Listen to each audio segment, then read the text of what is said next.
Hey everyone, welcome to Zen and Tech. It is Fitness Month, week 3, and that means sleep and relaxation. Georgia, how are you doing? I'm doing really well. I'm relaxed. Are you ready for our special guest? I am. I'm really excited, actually. Joining us tonight is the editor-in-chief of Windows Phone Central, who in a past life, not a dream, but an actual real life, was a sleep technician. Daniel Rubino, how are you, Dan? I'm hanging in there. Yeah, I was actually telling you earlier today about how I actually had insomnia last night, which is odd. I usually don't. Really? But I think it was in preparation for this show. So, but we could talk about insomnia and how it can be really bad for people. But yeah, I'm doing all right. Myself. Yeah. You know, it's a tough problem, actually. And a lot of younger people tend to get insomnia, but a lot of that's induced. So Georgia, before we get into too deep into the technical aspects, can you give us the holistic therapeutic benefit? What is good about sleep? I mean, I know I enjoy it, but what's good about it? Well, sleep is one of the essential states that we have to go into. It's the time when our brain, when we heal ourselves, when we repair, and when our brain sorts through all of the memories and the different things. So it sorts it out, kind of like doing your laundry and putting it into the right drawers, so that we don't end up scatterbrained and lacking in what we're going to have to deal with the next day. I call it writing cash to disk. Sorry? I call it writing cash to disk. Yes, Yeah. Exactly that. So it's exceptionally essential for us. It's one of the main torture methods is stopping someone for sleep. And animals, if forced not to sleep for extended periods of time, they die. What about bloggers? Is that true of bloggers too? Because I'm going to put in a complaint. Well, we do not die from lack of sleep, though we do become, honestly, temporarily insane. So what we'll end up being is we become scatterbrained, we become exceptionally annoyed, easily irritated, anger levels, more prone to diseases and sickness.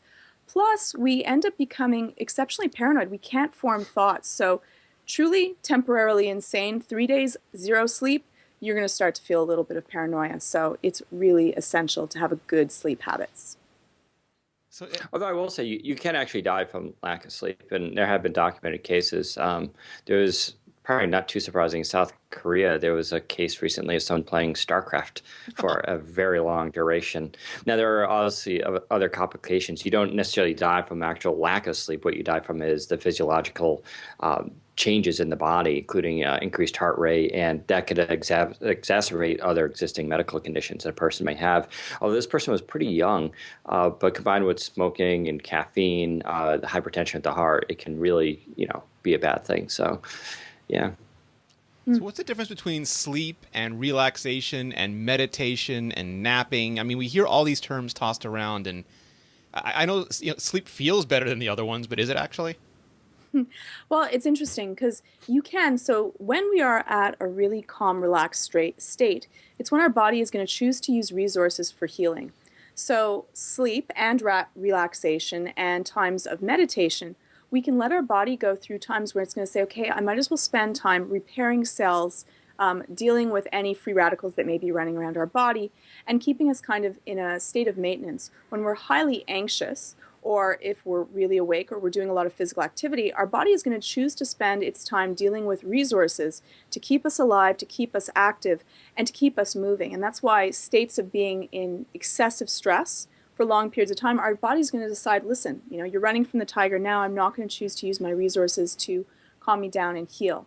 So that's why, sleep is really, really important. There was actually a case of a guy that was not able to sleep. It's actually a disease where people, as Dan was talking about before, will die from, and he can't sleep. Now, usually people that suffer from this die within, I believe it's like 3 years. It's a very short period of time. Yeah. He did use meditation, so he was getting most of the stages of being really, really calm, though he wasn't actually asleep. So he was able to extend his life period, I believe 3 times. I think that he lived for 7 years, a really long time for that. But it was not a replacement for sleep. And I guess, Dan, you can probably talk a little bit more about why it's so essential and what the differences between the 3 of them are. Yeah, actually, that's kind of the fascinating part about sleep medicine is the fundamental questions we don't actually have answers for. So, for instance, like why do we dream is not well established. There are certainly theories out there that have been put forth, and all of them intuitively make sense, but we don't actually know why, for instance, why we dream. Even sleeping, yeah, it's the time the body heals and everything, but we don't actually know why biologically we need to have that happen Yeah, it or seems like a why dumb it idea, like varies. something would eat us if we stopped to sleep. Yeah, and like some species do it differently. That's the other thing. So I think it's been a while since I've read up on this. I think it's dolphins or sharks. They can have their different hemispheres of their brain sleep at different times. Dolphins. Yeah, it's dolphins. So they can sort of offset, and that's because of their environment. They need to be a little bit more aware. So these issues about, why we do these fundamentals are still being explored. And it's only now we're starting to be able to even understand the right questions. Yeah, and that disease you're referring to, it's extremely rare, obviously. And what makes it terrible is it's usually people in their 20s and 30s will get it, and it just gets progressively worse. And it's over a span of years they start to lose the ability to sleep. But obviously, because of the genetic components involved, it's not very likely to be passed on and this kind of thing. But it goes to show you, how important sleep is. And there are tons. We called it, so for those who don't know, I worked at Weill Cornell in New York City for 3 years in a hospital setting where every night we would treat patients for sleep disorders evaluations. And you quickly learn just how wrong people are sleeping. And Yeah, as I that's a was good point. talking on the Windows Phone, yeah, I was saying the Windows Phone Central podcast, you spend a third of your life sleeping. And most people kind of aren't doing it well. And it's weird to spend a third of your life doing something wrong. And and it's mostly because that one third affects your other two thirds when you're actually awake.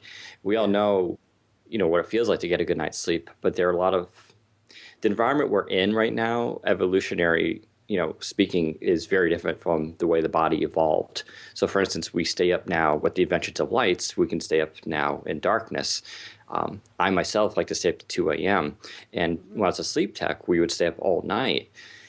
But that was something our species wasn't able to do, and that's how we evolved. And so there are repercussions for that. Electronic gadgets are another one. We call all this stuff sleep hygiene.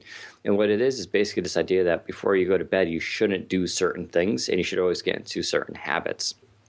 And like one of those, it's really common, is the fact that we all have like iPads or tablets, cell phones, and we hold it close to our face late at night. And that light, it's a blue emission light, actually can suppress melatonin production in the body. And so not only do you get stimulated from the content if you're viewing like an action movie or playing a video game, but the light itself is actually suppressing some of your biology. And then you have trouble falling asleep. And so typically people, they put TVs in their bedrooms, their cell phones, and everything. I used to see it all the time. Young people would come in. I have insomnia, and I sit there with their iPads, their phones, and TV. And I'm like, well, that's your problem. But it's hard because our environment today is very centered around technology. And so this stuff can really throw people off. I usually go through like my basic, like, I deal mostly with people that are dealing with stress and anxiety. So one of the first three things is like eating, exercise, and sleep. So I usually go through like my things. I like the way that you say it as sleep hygiene. So tips and tricks on helping you sleep better. I was wondering, Dan, you must have a lot of really good tricks and things that are important for people that they might be doing now, like simple as getting a good mattress, something that's comfortable. Like, people won't Sure. they'll spend like very little time in their car and they'll buy a Right. really expensive car, but then they'll have this cruddy Cheap mattress. out on the bed. Yeah. Yeah. Yeah, and they're spending one third of their life there. Would you mind going through some of the tips of how people can get better sleep? And I loved you talking also about the melatonin, because there's also drinks and things that people can take and supplements Sure. to help them sleep better. So I would love to hear what yours are, especially because it'll also help my clients that are dealing with not sleeping really well. Sure. Some of the most common things are sort of the simplest. One, yeah, regular exercise is really good, although they tell you not to do it too late at night because exercise can actually stimulate your brain, believe it or not, which is why sometimes I recommend exercise in the morning. It's a great way to, start off the day. But if you can't, you should at least leave a few hours between the time you exercise and you try to go to sleep. Same thing with eating. You probably should leave about an hour, at least an hour, but try to go 2 hours before your last meal and you go to sleep. That's also partly because you want a nice deficit of not eating food for a certain amount of hours. Usually around 12 is good to burn off the glycogen in the body. Other things, electronics. As much as I'm Why into is it phones, important for burning off the glycogen in your body? Sorry. because we keep the so when we eat foods during the day, especially like carbohydrates that create sugars, and they get stored in the body and you burn some off. The question is how much are you burning off naturally versus how much you're consuming versus how much you're doing extra. So if you're going running for an hour and you ate lightly, you probably burned off quite a bit of glycogen sugars in the body. But if you eat too much at nighttime, then your body while you're sleeping is going to start to work on those foods and those calories. And so you're more likely to actually store that later as fat. And so it's better to, but if you go on a deficit for, they say 10 to 12 hours, it helps burn off that extra, the glycogen sugars in your body and won't convert into fat. So it's all about balance. It's also because people tend to overeat at night. So they tell you to, be cautious about how, people they get a little bit weaker, especially if they have alcohol. So you just said no midnight snacks, and you were about to say no TV or video games in bed. This is turning into a very bad. I think I'm doing really poorly. It's true. I'm doing really poorly in that. Well, but it also depends on the individual, right? And some people will tell you, they can do this stuff and go to sleep and they feel great, and that's fine, But if you're having trouble, so one way you can kind of get around some of this stuff. I was saying how like computer screens, TVs give off a blue light. You can actually, I left mine over on the other side of the room here, but I have like yellow glasses. Gunnar makes them, but a lot of companies do. And I wear them while I'm on the computer because the computer gives off this white light, but it's actually a blue wavelength. And when you wear these glasses, it filters it out and it's yellow. And it's easier on your eyes. It's less strain. So as someone who spends a lot of time behind a computer, I recommend using like these yellow kind of glasses. They help make everything nicer. You can also actually get different. Does that lower stress? Yeah, I mean, it's also lowers eye strain. It just makes using a computer better. Of course, it depends. If you're doing photo editing, it's probably not the best technique. But if you're just doing reading, surfing the web, throw on these glasses. They also tend to magnify and sharpen the image a little bit, so it can actually help with reading. That's one method. The other method you can also do is you can actually change light bulbs. You can actually get yellow bulbs for your house or your bedroom, and so that the light that it gives off. Because, like I said, how the brain works is it's supposed to work when the light goes down in the sun and it gets dark out. Your brain starts releasing melatonin, which is the chemical. It's a hormone that actually tells you you should be getting ready to go to sleep. Right. With the advent of artificial light, though, you can fool the brain, and that's what ends up happening. And then your brain can think it's daylight, and then all of a sudden you're like, no, it's nighttime, and you try to go to sleep. That's why I set my few light bulbs to Tatooine sunset, Dan. There you go, right, yeah. And you can take, again, it's kind of a short-term solution, not a long-term solution, but you can go down to a health food store and you can buy melatonin and have it as a drink to kind of boost it. Now, long-term effects of that have not been exceptionally well studied, but it will actually slowly mess with because your body's going to be used to getting it from an outside source. But on the short term, if you're not sleeping well, it will really help you sleep. And I think that everyone that I've had that's tried it has slept better because of that. But again, you still want to have good sleep hygiene altogether. Yeah, melatonin is definitely great. I take it once in a while, and like you said, it's a good short-term treatment. You want to make sure you're buying quality melatonin, just like any other pharmaceutical, even over the counter. There's a lot of crap stuff out there, so try to go with a name brand. And you can actually read some evaluation and studies which ones are quality, but you want to make sure you're getting good stuff. Sleeping pills are actually, once again, they're not good to rely on. Yeah. For once in a while, they're okay. But the problem with sleeping pills is they help you get to sleep but not stay in sleep. And I see this all the time. And I'm talking both prescription and over the counters.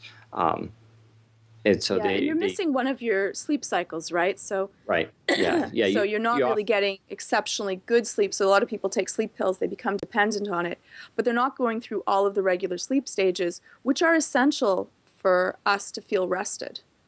Yeah. There's so we can talk about sleep stages. There's like technically 3. There's 1, 2, and 3, and then there's REM, which is everybody knows the one with the eyes blinking. That's typically when you're dreaming. Stage 3 is usually the most important. That's the deep stage of sleep, the one you actually get that actually makes you feel good when you wake up.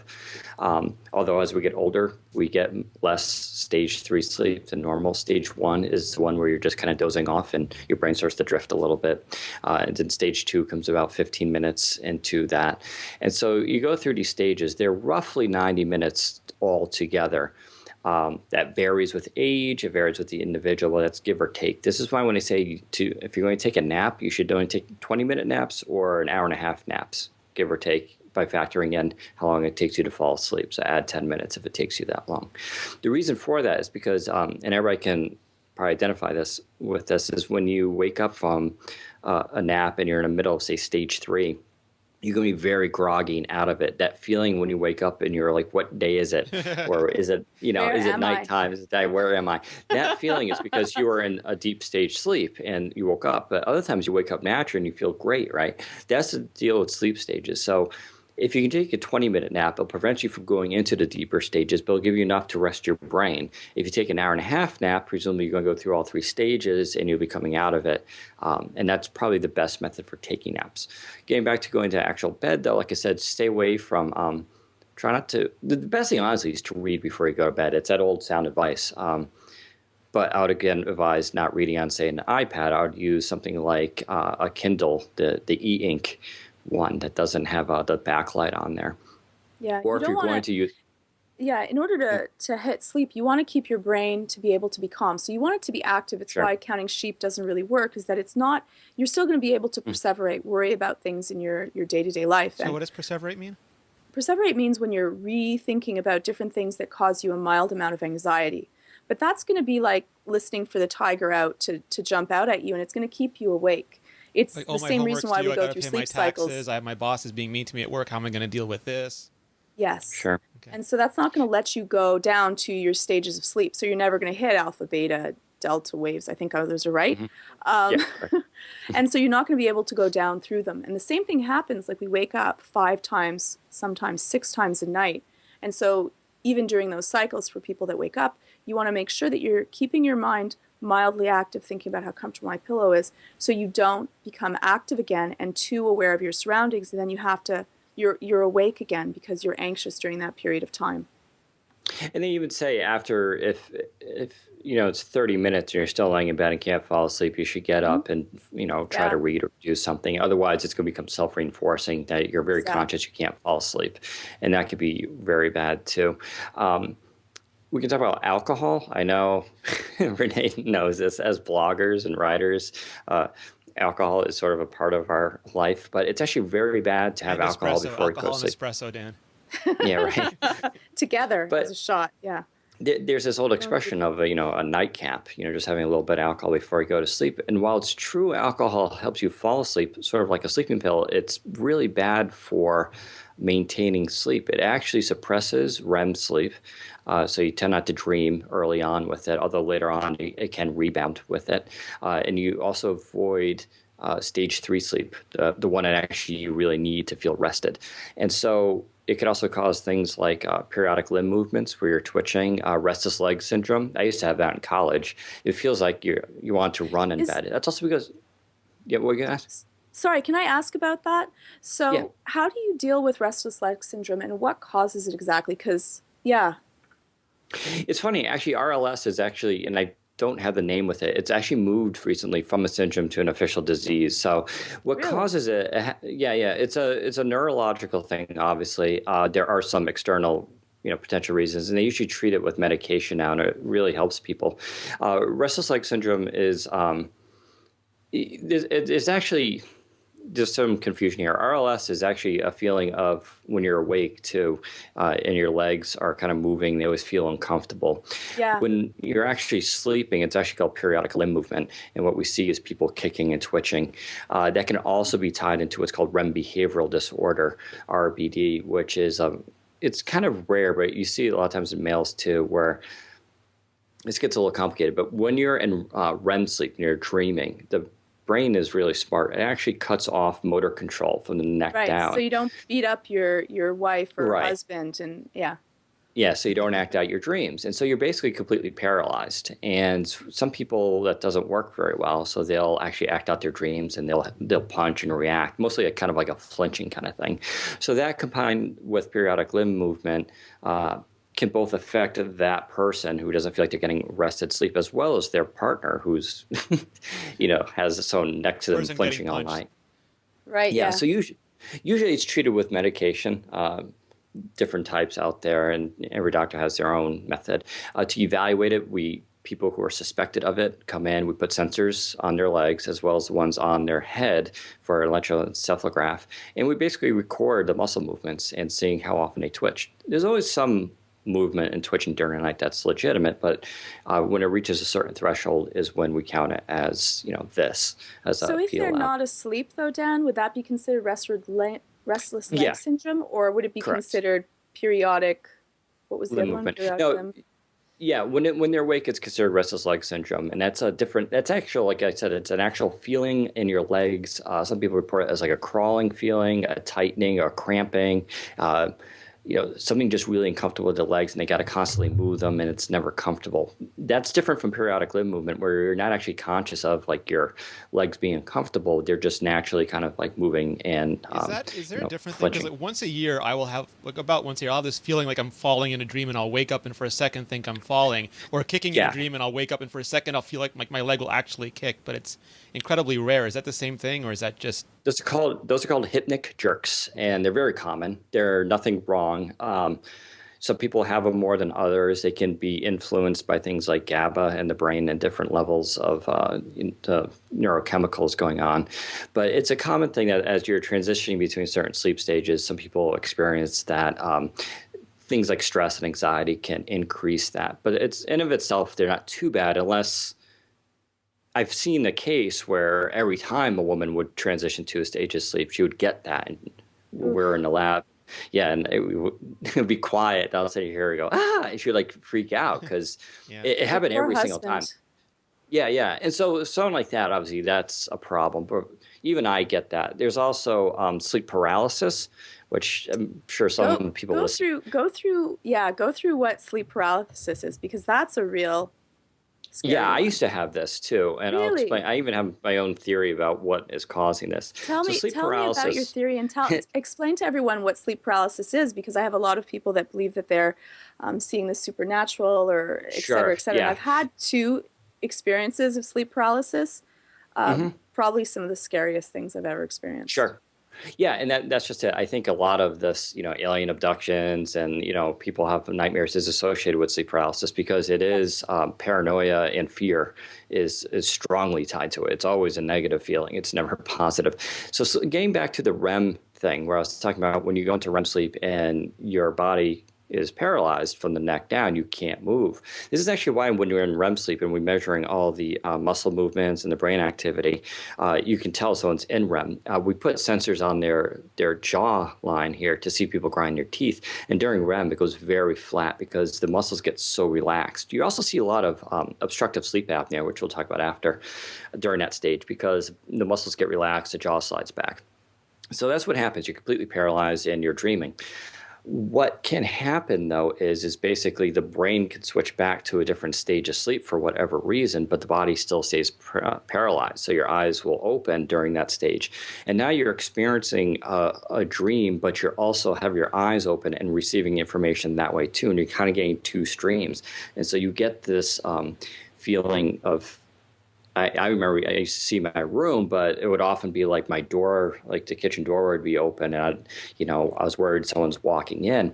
But what makes it terrifying is the fact that during sleep, of course, your breathing goes into complete automatic mode. But then when you're awake, you have some control over it. But you feel like now you can't breathe because your system is switching in between those two stages. And so you're fighting between the brain's automatic system and versus manual. And so you often feel like you're suffocating, but you're also completely paralyzed. You can't move any of your limbs. And so you're just there and you feel like you can't get out of bed. Your eyes can kind of move and you can see around, but you can't move. And you feel extremely vulnerable. And so for some reason, I don't actually know the reason why, but it's always associated with negative stuff. Like someone's in the room, someone's coming at you, I felt things. I felt my bed moving, so I actually felt as if someone was crawling, like with their knees over me. People have heard voices, they've seen things, had visions, rarely, but sometimes you'll hear things. So that can be really, really scary. Yeah, they actually call it the old hag. There's this idea this witch would come and sit on your chest and she would suck the air out from you. Now I'm going to have nightmares. Thanks, Dan. Yeah, yeah. Oh my God! And Oh, that sounds horrible. so I used to actually get these quite frequently, and so my idea behind this was that my eyelids. I like to think I'm pretty lazy, and that my eyelids kind of don't close all the time. Have you ever seen someone sleep? Sometimes I their have eyes aren't slept completely once with my closed. eyes open. That's true. Yeah, and so sometimes some people's eyes don't close all the way, or they're my eyes are really sensitive to light, and so as soon as light comes in, I kind of wake up, and it would always happen to me later stage in the morning, which is true for a couple of reasons. You tend to dream more. So in the morning, as you fill up your stage 2 and 3 sleep cycles, and you're laying in bed, you tend to dream more, which is why towards the end of a good night's sleep, you're just kind of going in and out of REM stages. So you're already in that REM stage. And at least my experience was with the light coming in the room and my eyes being sort of partially open, I would start to see things like in the room, and that would start to stimulate my eyes, and that would cause me to sort of partially wake up into this sleep paralysis state. So how I actually solved this problem, and I did solve it for myself at least, is I wear a night mask now and I cover my eyes. And I actually bought a nice one, not the hotel one. So you can actually get ones with they have like almost eyelid cutouts, so that when your eyes blink and move, you're not actually hitting anything, so you don't actually feel like it's on there. Oh, cool. Yeah. And so I do that, and I don't have that problem anymore because no light gets in, and I actually get a very deep stage sleep, and I don't have any more of this sleep paralysis. But if this happens to you once in a while, it's not a big deal. But for some people, it becomes chronic, and it's really terrifying. And so for them, they can treat it with medication. So that's sleep paralysis. What about sleep apnea? How would you know if you have Yeah. sleep apnea? What is sleep apnea, and how is the best way to treat it? So sleep apnea is probably one of the most common problems we have today. It's actually called OSA, obstructive sleep apnea. There are different types, actually. There is essential apnea. It's more rare, but I'll explain the difference. The obstructive sleep apnea is the most common because it's the one where, and there can be different factors. Weight definitely increases the risk for it and can, in fact, cause it. But some people have recessed jaws, small esophagus, and large sinuses, all these kind of things. The oropharyngeal cavity can vary a lot from people to people. And some people just have small airways. So obstructive sleep apnea usually occurs when you're on your back and you're sleeping, and basically you stop breathing, and it has to do with the jaw often sliding back, the tongue too, and you'll be breathing and all of a sudden you stop breathing, but your chest will keep going. Because your tongue might be covering the airway or your jaw, or just excessive weight around your neck neck area? Yeah, and you see a lot of men in their 30s and 40s, 50s. Men put a lot of the weight on, and they're barrel chested, that whole expression. They tend to put their weight over here. And so they're sleeping, and then what happens is they stop breathing, but their chest keeps going up and down. That's the obstruction. That's how we actually put belts on them that measure how much they're trying to breathe. And then we have a nasal cannula on a thermistor that measures the actual air going in and out. And we can actually see the difference. We see you trying to breathe, and then we see the air coming in, and it goes flat. And then what happens is eventually the person goes and takes a deep breath, and that's how they don't suffocate and die. But during that period, their oxygen level drops. I like how you chuckled at the suffocate and die part. Yeah. No one actually really dies from actual obstructive sleep apnea. They die once again from the complications from it. The years of doing it is tremendous stress on the heart. It causes increased blood pressure. Yes. You can be at risk for strokes. And you're not getting good sleep either.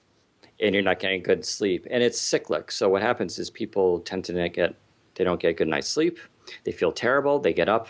When you feel terrible, not well rested, you naturally crave high sugar foods, carbs, because your body is now thinking it's under stress. It's in a stressful environment, and food is scarce.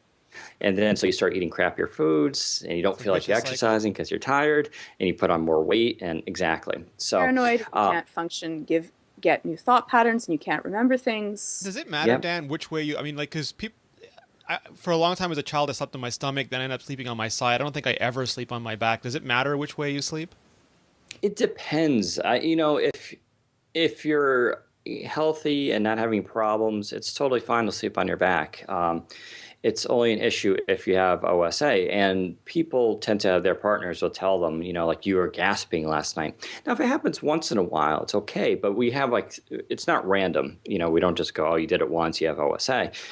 We actually count the amount of events you have over every hour and average it throughout the night. And if you hit like 15 an hour for the whole night as an average, then you're considered to have OSA. If it's less than that, we will monitor and give you advice on it.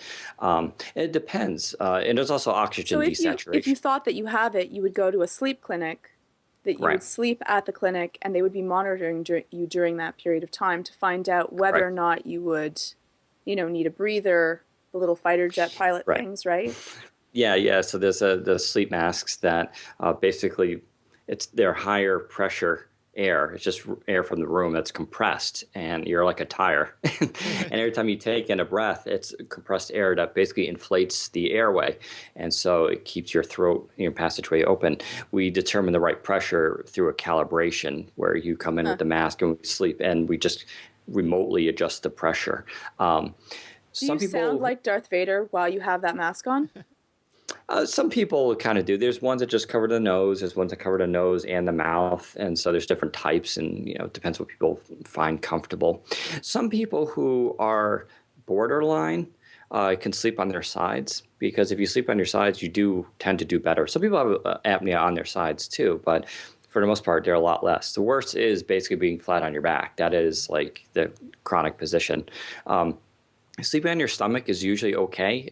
We don't see a lot of stomach sleepers as adults, but for some people do. It shouldn't be a problem. But once again, everybody is a little bit different.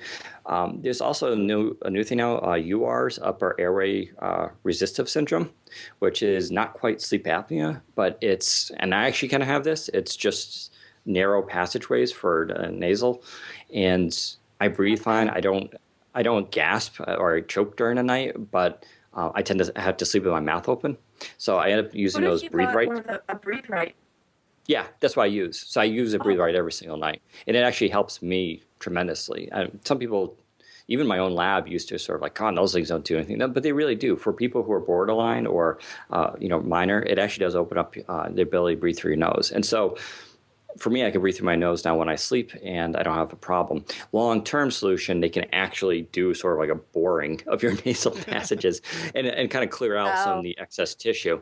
But you have to be careful with that. Same with these surgeries, they can be if they do it too much, you might have excessive bleeding and drying and might be uncomfortable. So you have to find a good specialist to be able to do that. But sleep apnea, if you're suspected of it, insurance companies cover the sleep study. It's usually a 1 or 2 night thing, depending how they do it. They can do what's called a split night. You go in, you sleep.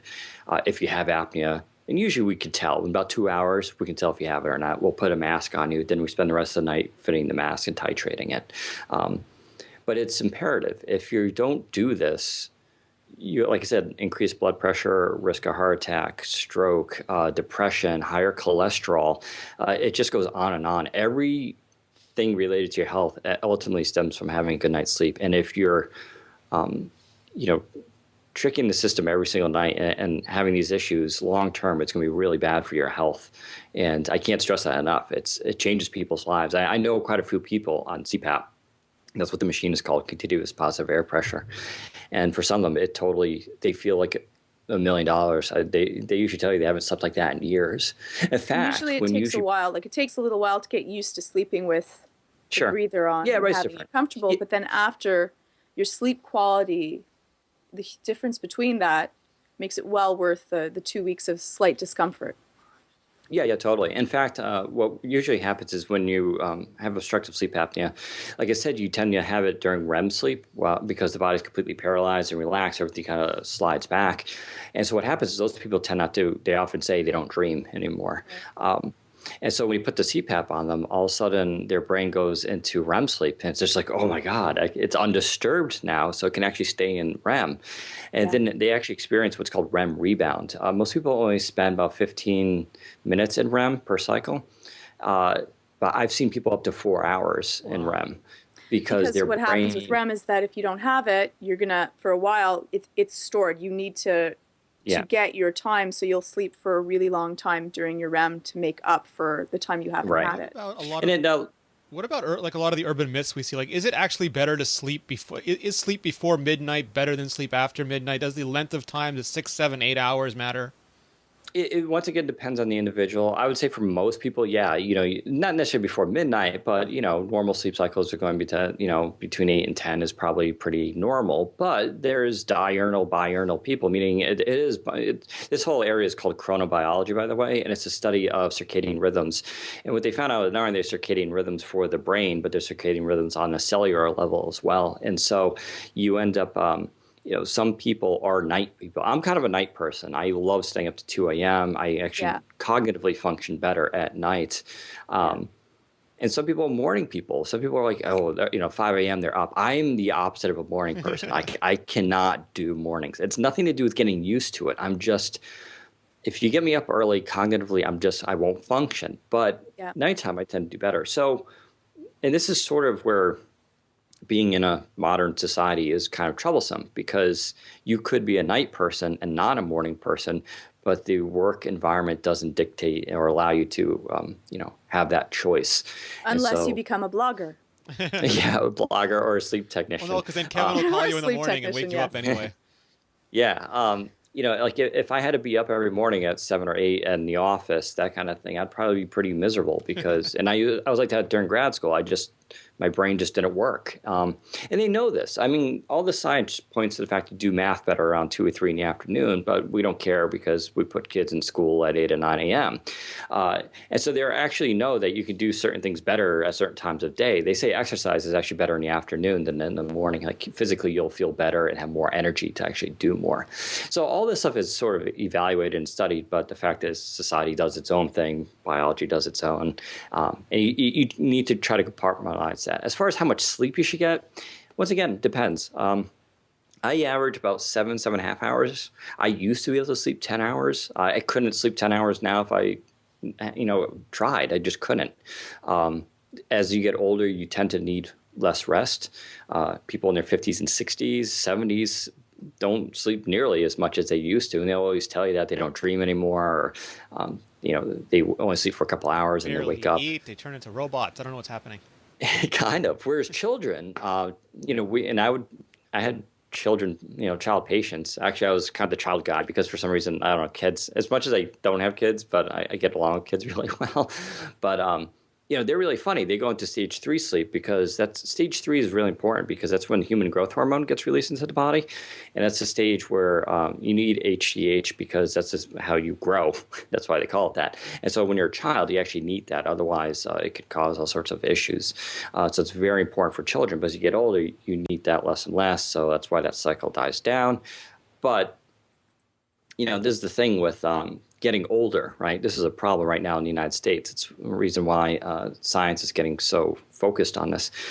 We live now 50, 60, 70, 80, 90, 100 years old. That's awesome, except for Mother Nature and biology never intended us to live that long, which is why, like, when you're 70, you're having trouble sleeping. Yeah, well, you're technically not supposed to be alive at this point. Biology, it's true. I mean, you serve a biological purpose, which is to reproduce. That's really what it comes down to. And after about 20 or 30, you're kind of served your purpose. Now, society has added and culture has added on, levels of importance. So, our grandparents are valued, but biologically, that's why you have all these problems: free radicals, the idea of cellular destruction, replication problems. All this is just because your system wasn't meant to go that long. And so this is where, hormone therapy and everything is coming into it. I'm a strong, proponent of that stuff because I think there is a lot of the stuff we can reverse. So it's just going to take time. Cool.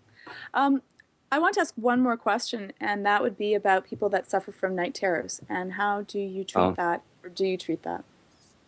Night terrors are primarily isolated to younger people, usually children. You do see it sometimes in adults. Treatments, usually night terrors are sometimes associated with other psychological issues going on, including... Sock wants to know night terrors, so would you mind explaining what they are first out? It's not a nightmare, right? Nightmares are common. Nightmares are just a bad dream. Night terrors are kind of akin to sleep paralysis, but it's not the same methodology. But it's a broad category of where you can wake up and terrified and screaming, and like... It's a whole other level. We don't see it very often. It's like a night panic attack. Yeah, with basically, yeah. imagery. It's just like, yeah, because you have physiological changes in the body, increased heart rate, and neural activity. But yeah, you just sort of wake up, and it's usually tied to anxiety, and that's usually how they treat it with it'll be anti-anxiety medication. Every doctor has their own kind of theory about it. Is why you should go to sleep specialists. This is a problem with sleep medicine. It's kind of like other fields where you can have like your regular practitioner have an opinion, but you Yes, should really go to someone who does specialized this in what full they do. time. Right. Yeah. Cool. Oh, and for sleepwalking, in case people want to know, it's actually very rare. I've never seen an actual sleepwalker, so it's the most common question we get. It's more But things common in like, courtroom defenses than it is in real world situations. yeah, that's what I think. Although things like Ambien do cause very odd behavior in people, and Ambien is I'm not a fan of it. It's a crutch for a lot of people. And Right. dare I say, I'm going to get really supercharged here. It's a crutch for upper middle class white people who can actually afford. No, it really is. Yeah. So some of the most miserable people who have the worst sleeping conditions were, upper middle class, white people. I hate to say that, but they had very stressful It's lives the of that. Viagra of sleep treatments, is what you're saying. Yeah, is that artificial stress, right? That, office and law firm and all this kind of stuff. And since they have access a lot of times to, medical, people who are willing to prescribe them anything, everybody goes to Ambien because it's easier to take a pill than it is to change your lifestyle. Definitely. And that's just Definitely. really ultimately what it comes down to. Like this stuff about anxiety and trouble sleeping, a lot of it comes down to having to change your life. But if you're not willing to do that, taking a pill, I know a lot of people who take Ambien. Yeah, and it really masks a problem because, like I said, it helps you get to sleep, but not stay asleep. Sure, they have the time-released Ambien now, but same thing, it doesn't work very well. But there are other instances.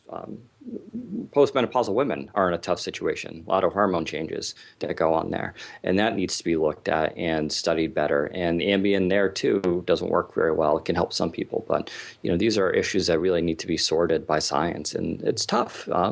It's really hard dealing with like a postmenopausal woman who their whole lives have been changed because of the changes in their bodies, and it's a serious problem for a lot of folks. Can I ask you? Sorry, Renee. I know we're going over time, but can I ask you when they say that you shouldn't wake up a sleepwalker? Yeah. Why? Why? Because What's so wrong with that? because they're in a very deep stage of sleep at that point, and you'd wake them up and they could be terrified and could react violently, basically. Now, it's the same reason someone wakes you up while you're sleeping and you're like, and you freak out and you kind of do that You kind of might thing. punch them, yeah. The thing is if you're walking, Get you chain could be, punched them in the face. Yeah. yeah, you can be in a bad environment. You can get hit. People can fall. It could be dangerous objects. I mean, that's the real reason. But like I said, it's not very common. You see it in children often. It's kind of normal, but in adults, it's fairly rare. Like They're I not said, sleepwalking. They're trying to get to the bathroom and they're kids. right? Exactly. Yeah. So Before we let you go, that. George, on a previous episode, you recommended that if you are having perseverative thoughts, that writing it down, journaling it, getting it out of your head and onto paper could be helpful. You also recommended not having distractions in your room. Is there any other quick tips I you can can go give through us? really quickly my basic sleep techniques of how to deal with it. So, one, you should have an uncluttered room. Your bed should be used for sleep and sex Yeah. and truly nothing else. You don't want to do something stressful because you're gonna think of the bed as being a stressful environment. Um, Absolutely. Yeah. yeah. Anything that you can get done the night before, get it done that night. So your clothing, the things that you need to bring for work, your lunch, have that so it's not going to be cycling through your head.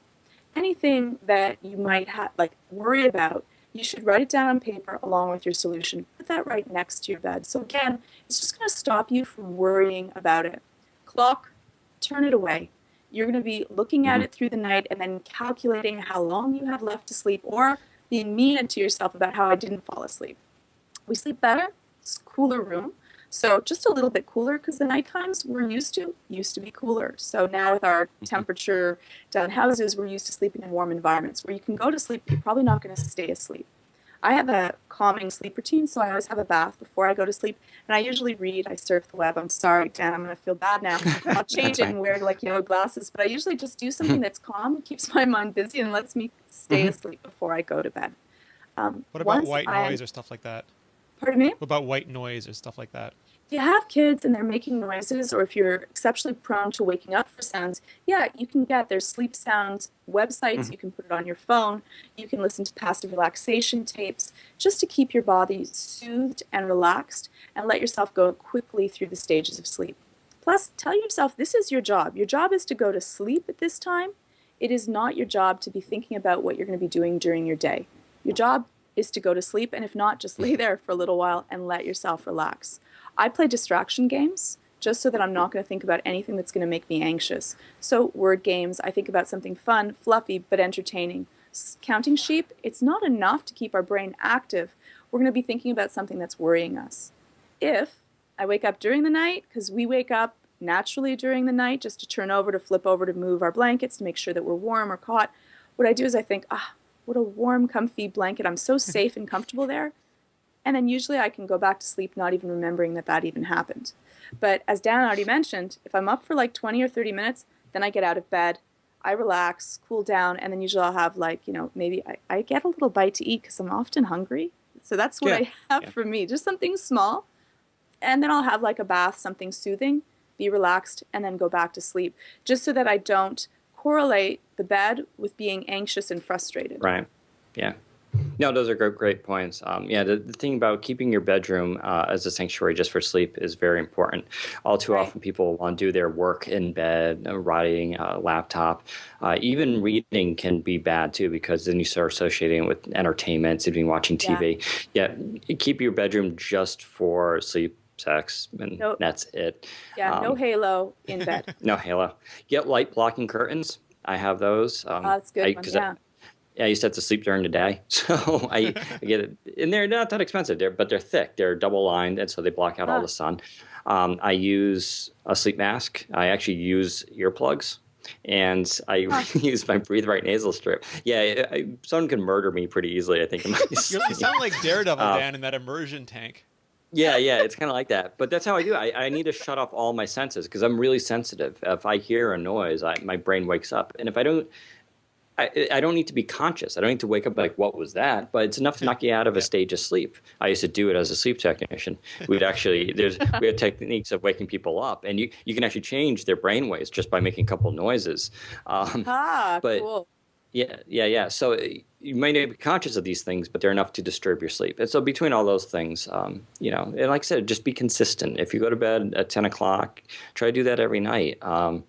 It's about that. It's about training yourself and getting to habits, and that's really your best way. But don't cheat on this. And like I said, for weight loss, don't eat right before you go to bed. Don't eat a lot of foods, and by the way, and we talked about this week, the Fitbit, and Yeah. other device like this, you can put them on your wrist. It's a little band, and it actually will help measure how often you're waking up during the night. And it's a great way to get a preliminary idea how efficient you are while sleeping. I highly recommend doing that. Yeah, there's also some sleep cycle apps where you actually take your phone, you stick it Right. underneath the fitted sheet. You keep the phone plugged in, and just by the way that the phone moves, it'll tell you whether you're awake, whether you're sleeping, and how often you're waking up, and how long you're in deep Right. sleep and not deep sleep. And this is Yeah, and ideally, this is where technology is going. For instance, I was talking about the sleep cycles, and just real briefly here, like ideally, what we want as an alarm is not an alarm that goes off at 7:30 and you have to get up Yes. because you could be in a deep stage of sleep. Ideally, we want an alarm that's biologically timed. In other words, it sees when you're in a certain stage of sleep or transitioning, and then the alarm wakes up. If that happens, that's Yeah. why you feel better when you wake up naturally versus an alarm. You'll feel much better because you can actually have a lag. If you wake up someone in stage 3 for a good 30 to 40 minutes, their brain is going to be foggy, and that's dangerous if they're going to get behind a car.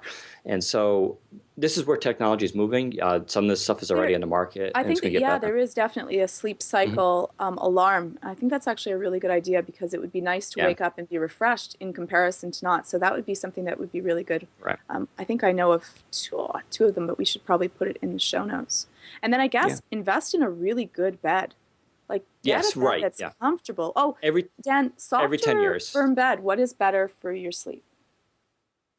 Oh, it really depends. You don't want too soft, obviously, because this can cause some back issues. But it's ultimately about finding comfort, what works for you. Um, there, there's no agreement, whether you don't want, like I said, too soft. That's the big thing. Water beds could be bad. It can cause breathing issues for people. But the rest then is just about personal comfort and about finding what works for you. But it is super important to find a good bed.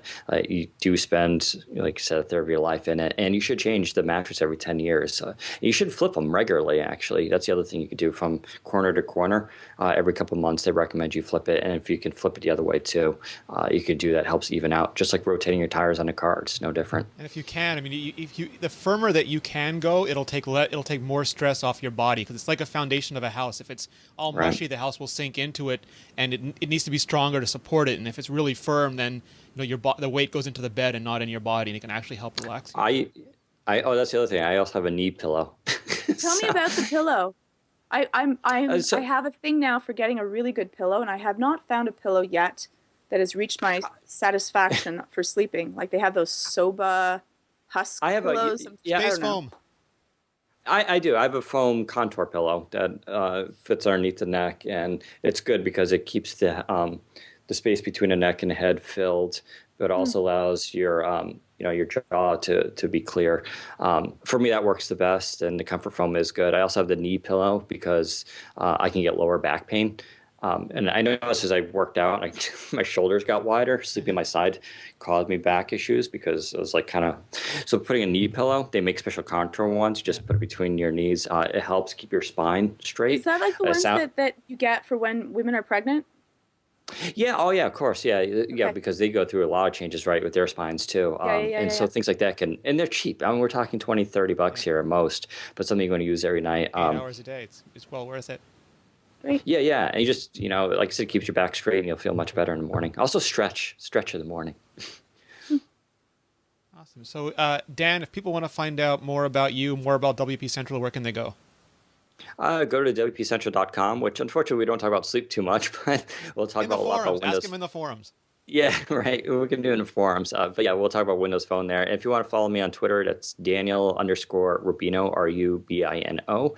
And if you have sleep-related questions, you can ask them. But remember, I'm not a doctor, just a sleep technologist. But that's, I can point you in the right direction. He'll tell you to watch advice. A certain Sony PS4 press conference, because that'll put anyone to sleep. Right, exactly. Yeah. Georgia, what about you? You can find me on Twitter. My Twitter handle has changed, so it's now Georgia_Prime. And, of course, on the website, iMore.com and ZenandTech.tv. Nice. And you can find me at Rene Ritchie. You can find all of us at Mobile Nations. And for all of our shows, including the WP Central podcast, including Zen and Tech, all of them, the whole shebang, you can go to mobilenations.com/shows. Thank you, guys. That was one of the most fascinating episodes we've done. I really appreciate it, Dan. Oh, thank you for having me. It was a pleasure. Yeah, it was really cool. All right. We'll see everyone next week for our Big Fitness Week wrap-up. Wrapping up. Wrapping up. Nice. Good night, everyone. Night.